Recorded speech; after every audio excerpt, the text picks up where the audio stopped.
Hello, so in today's video, we're going to look at solving equations that basically look like quadratics but aren't quadratic. So essentially equations in this form here.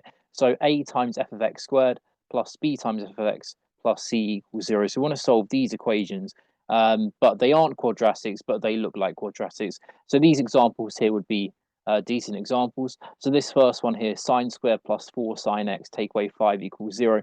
So, I mean, this looks like a quadratic. It's not a quadratic because of the sine x function. So your f of x in this case here would be the sine x. So, yeah, this is not a quadratic, but it looks like a quadratic.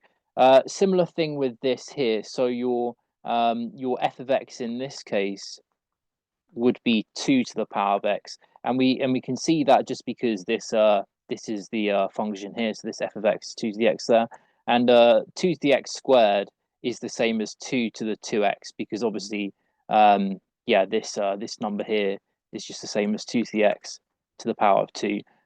So again, yeah, so that f of x in this second example would be 2 to the x, and then this f of x in this example here is going to be x to the 3, and that's because, yeah, well, x to the 6 is just the same as x to the 3 squared. So we've essentially got here with this one x to the 3 squared plus 5x to the 3 and then plus 6. So again, this kind of looks like a quadratic, but obviously it's not a quadratic. But we can kind of treat it like a quadratic, So we can kind of solve these three equations like quadratics. So let's do the first example then. So example one. So again, it was sine squared x, and then plus 4 sine x, and then take away 5 equals 0. So what we can do is, if we let y be equal to sine x, then we get a quadratic. So we get y squared plus 4y minus 5 equals 0. So we get a quadratic in the variable y. So I think we can factorize this quadratic here. So we may as well just do this. So a y there, a y there. If we put a plus 5 there and a minus 1 there, that should work with this quadratic. So we get y equals minus 5 or y equals positive 1. And because y equals sine x, we get sine x equals minus 5 or sine x equals 1. Okay, so the key thing is obviously to remember to eliminate the y and get back to this x variable. So obviously y is the same as sine x because we defined it to be like that. So the key thing is that sine x equals minus 5 or sine x equals 1. What you may notice, though, I mean, we'll do more trigonometry videos in future sessions, in future videos. But the key thing to notice here is that when you put anything into the sine function, so sine any number you like, you'll never get a number bigger than 1 or less than minus 1. So actually, this example here, this equation here is impossible. So this is impossible. So we wouldn't have to worry about this there. Again, think about a sine graph. So you know from GCSE maths that a sine curve kind of looks something like this. So sine is bounded between 1 and minus 1. So sine never gets bigger than 1, never gets smaller than minus 1. So it's impossible for sine to be minus 5 because, as we can see by the curve, the y values don't get as low as minus 5. So it's impossible. So this example there is impossible. This one here is possible. So you can get solutions here. So I mean, you could get, for example, like 90 degrees there. If you kept on going on, you could get so 90 plus 360, which would be 450 there. So that'd be 450 there degrees, 90 degrees there, and so on and so on. So you will get solutions here. So let me write this. So this will give us solutions. I'm not going to worry too much about which solutions we would need in this case. And in any case, we would have to give the set of x values in the question for which the question in the exam would give you a set of x values that this equation would have to be valid for anyway.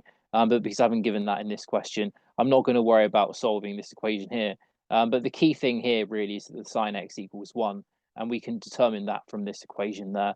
So the key point of this video is not to solve trig equations. The key point from this video is to realize that you can get these non-quadratic equations that look like quadratics, and you can solve them kind of like how you would solve quadratics. So let's not worry about solving this equation there today. We'll do that in future videos.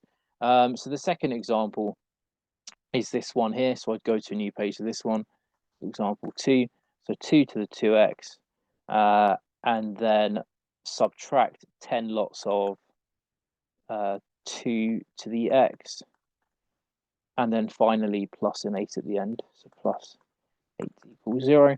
So again, the key thing that we mentioned before is that this is just the same as 2 to the x to the power of 2 minus 10 lots of 2 to the x plus 8 equals 0.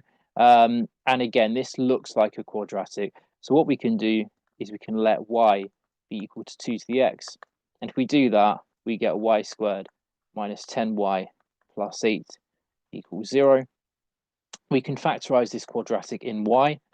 And if we do that, we get a y there, a y there, a minus 8 there, and a minus 2 there. So therefore, y equals 8, or y equals 2. Okay, so you get those two solutions. So, so what does that mean then? So it means that either 2 to the x equals 8, or 2 to the x equals the number 2. Again, I'm not going to worry too much about solving this this equation, actually finding the x values which these two equations work for. But I mean, actually in this case, it's a pretty simple example. I mean, we know that 2 to the power of 1 is 2. So actually from here, we can just look at this value and know straight away that x is going to be 1. So that would be one solution. And we know from here that, well, when you do 2 cubed, you get 8. So this x must be 3, because 2 to the power 3 is 8. So we can just, with this example here, we can just literally look at the numbers and look at these two equations and just guess what the x values would be. Normally, you would use logarithms. So normally with equations like this, you would use logarithms. So I haven't done any videos yet on logarithms in this series of videos. So we'll be doing logarithms in future videos.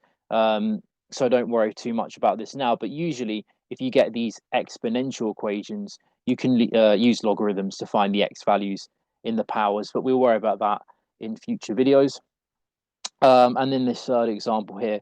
So again, it's not quite a quadratic. Well, it's not a quadratic, but it looks like a quadratic. We can get it looking like something like this, which looks like a quadratic. So example 3.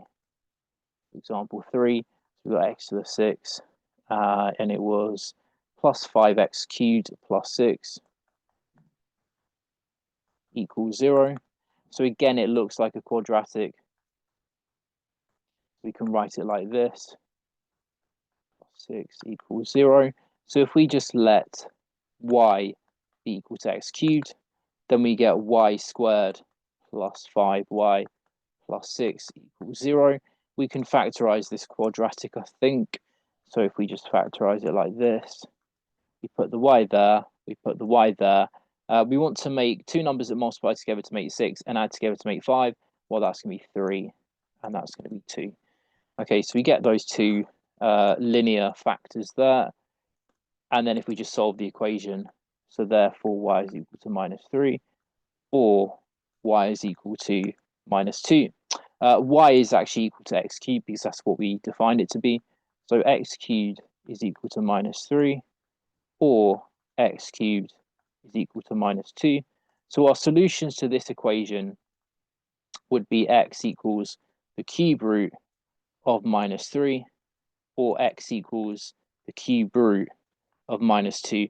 And also just be aware that we can take cube roots of negative numbers. So we can't take square roots and fourth roots and sixth roots of negative numbers. We can take odd roots of negative numbers. That's perfectly fine, because the cube root of a negative number will be a negative number itself.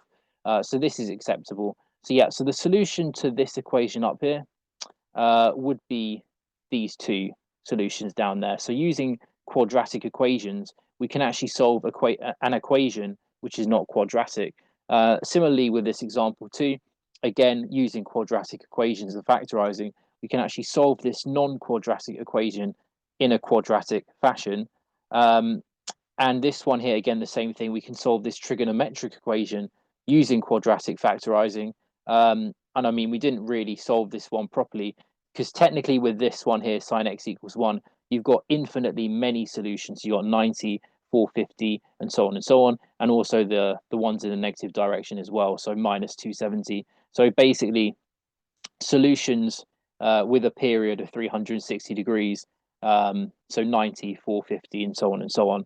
But obviously, in the questions you'll get in your A-level exam, they will tell you where x is between. So they may say that x is between 0 degrees and 360 degrees.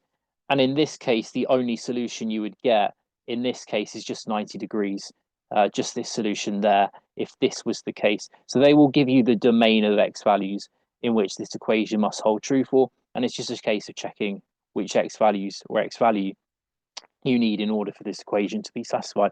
But we will do more of that in future videos.